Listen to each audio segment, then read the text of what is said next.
session of the week. We are heading back into the bathroom. So here we go. Today, if you have kids, this is a wonderful one for them to help you with. So grab your kiddos, grab their water guns, and let's go into the bathroom. Now, you're sitting here saying to yourself, and I know you are, because I would be too if I didn't know where I was going with this. I am not going to let my kids shoot water guns in the house. This time, it's going to help you. If you don't have kids, go get yourself a water gun. They're cheap right now. Go get yourself a water gun. Use this water gun to, filling up my teacup here. Use this water gun to spray the baseboards. Then, take that same broom handle and put a nice new or clean rag on the bottom to help you wipe up the baseboards, wipe up that water. I mean, come on. Kids live in the house too. Kids can help clean too. But give them some fun with it. I mean, come on. Mom's going to let you use water guns in the house. How fun is that? But you also want to make sure that you tell them it is not an everyday thing, and it is only because Mom says, let's do it right now. So, we got our water guns. We are spraying the baseboards, and then we're going to take the cloth and we're going to wipe them up. Now, I also suggest doing this if you have a hard time getting down there to wipe off the baseboards. If you can get down and wipe off the baseboards, not a big deal. You can do it without using the water guns. If you have a hard time getting down to clean the baseboards, use the water guns, use the broom handle and the purple rag to help yourself out. Why make it hard for yourself, right? This is supposed to be fun. This is supposed to be easy. Oh, that's a ticket. Okay, so you want to, not necessarily want to clean. I don't know how many people want to clean. I mean, it can definitely be a stress reliever. But we were trying to make this easy. We're trying to make this to the point of where you're going to want to do it because it helps with the overall upkeep of the home. I mean, after all, this is the detail cleaning. The routines help with the maintenance of the home. This is the detail cleaning. So this is where we can have fun. Set music. Use the podcast. Whatever you want to do. And not all these are going to take you 15 minutes, which that is the wonderful thing. So, okay, let's see. Let's see here. Because I know I have a lot of clients that work throughout the week. So they do their zone work on Saturday. So we dusted the bathroom ceiling, vent, and light, and I believe that took me roughly 6 minutes.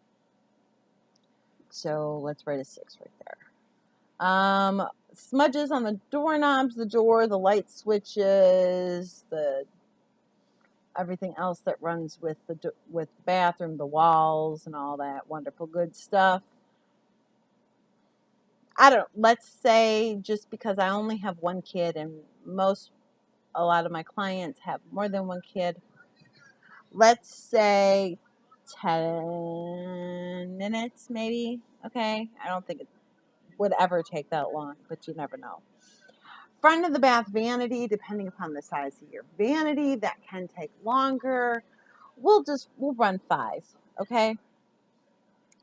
The bathroom want list, that is not really active cleaning. So you can do that at any time. Heck, you can do that while you're sitting on the potty and using the bathroom. So you go, a fold-out mirror would be nice there. A full-length mirror would be nice there.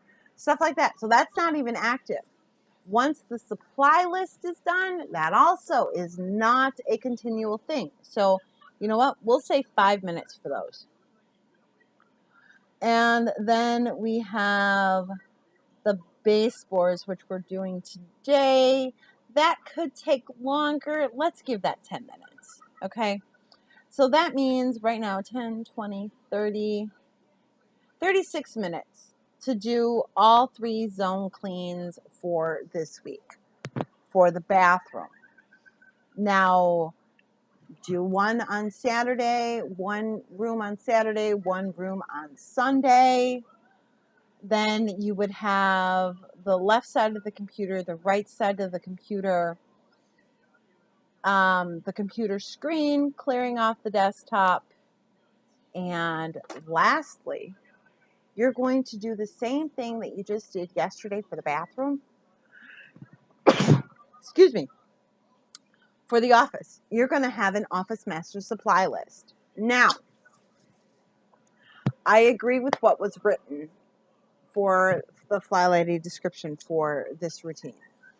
Have backups. I do them in my kitchen. I have a backup mayonnaise. I have a backup ketchup. I have a backup peanut butter. Matter of fact, right now I think I have 2 backup peanut butters.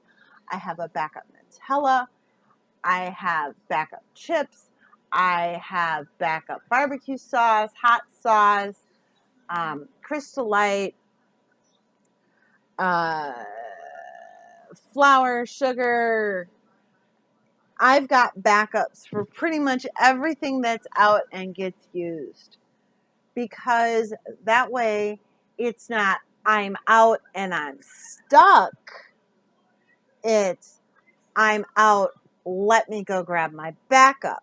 So then it goes on the list to get checked off, because nobody else in the house knows that I have backups. Well, I think Gisette does, but it gets crossed off on the list when the mayonnaise is almost out in the refrigerator. The butter is almost out in the refrigerator. Well, then I pull the backup out so we don't have to worry about it, but then I'm already getting another backup.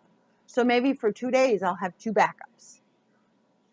But then I'm not out. I still consider myself out when I'm looking at what's in the refrigerator, because I want to have that backup. So ink, paper, envelopes, stamps, pens, pencils if you don't have an overabundant supply, because almost everywhere you go you get a pen or a pencil. Note cards, sticky notes, different size envelopes, letterhead, notebooks maybe, markers, colored pencils, whatever you use, because your job may entail different things. Don't count the one that's out. Count the backup. So that way, when you're running low with the one you're using, you go get another one. And then if you do run out before you can get to the next one, you've got the backup. And you can help yourself by not having to make an extra trip to the store, by just having everything done on that errand day. Because I mean, let's be honest, I started the backup list for, or having the backups for the office supplies with Gisette being homeschooled this year, because we're in the process of trying to print out his assignment for the week, and all of a sudden we ran out of ink. We had to stop school for that day, run to the store, get the ink, and come back. Well, by that time, then we had to get momentum to get back into schoolwork. Now, taking a break, yes, is a good thing, but that momentum had to get back. So, had I have had the ink, we could have finished out the school day or gotten to our scheduled break time, then jumped in the car. I think we walked at that point. Walked to the store, gotten the ink, come back, not a big deal, because we were just replacing the backup, or I could have just waited until my errand day, made one more stop, and picked up the ink. Planning. Planning ahead.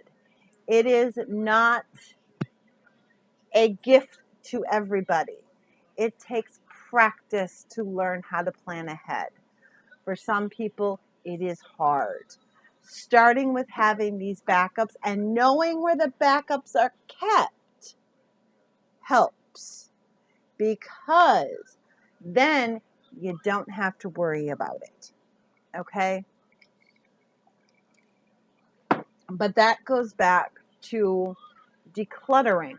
And when you declutter and when you're organizing and when you're refreshing your home, put stuff where you're going to go look for it. And for some people, that might not be where they're going to use it, but you put stuff where you're going to look for it. Because if it's not where you're going to look for it, you're going to buy another one.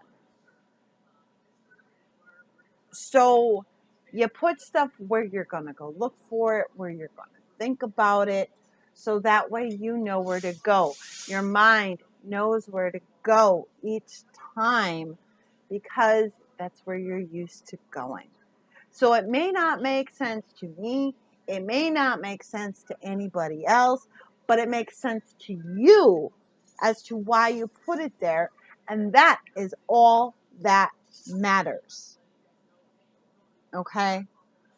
And you need to revisit that each time you're organizing a cabinet, organizing a drawer. Am I going to look for this here? Yes? Okay, put it there. Even, like I said, even if it doesn't make sense to anybody else, put it there.